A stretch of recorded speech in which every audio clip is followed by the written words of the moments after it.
تير شتيغن يثير مخاوف برشلونة.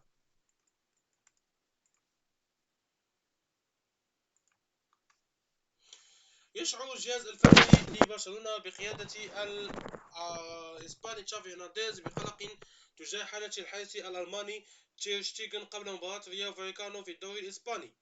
وعاد تير شتيغن معسكر المنتخب الألماني يعاني من آلام في أسفل ظهره، الأمر الذي أثار قلق جماهير برشلونة لأن الحارس يعد بمثابة قطعة حيوية في كتيبة المدرب تشافي هرنانديز. وفقا لصحيفة سبورت الإسبانية، فإن تيشتيغن منذ العودة من معسكر ألمانيا لم يتدرب بشكل طبيعي مع الفريق. وأشارت لأن تيشتيغن وصل اليوم الأربعاء غيابه عن التدريبات الجماعية، ما يقلل من حظوظه في اللحاق بموقعة رايو فايكانو. ويستعد برشلونة خلال الفترة المقبلة لخوض 3 مباريات في غاية الصعوبة أمام بورتو البرتغالي بدوري أبطال أوروبا، وأتلتيكو مدريد وجيرونا في الدوري الإسباني لا ليغا.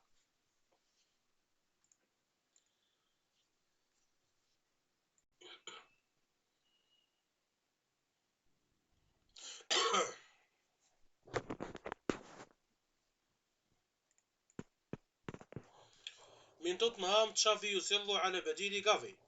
كشف تقرير صحفي إسبانيا اليوم الأربعاء موقف تشافي مدرب برشلونة من التعاقد مع بديل لاعبه بابلو غافي الذي تعرض لإصابة طويلة.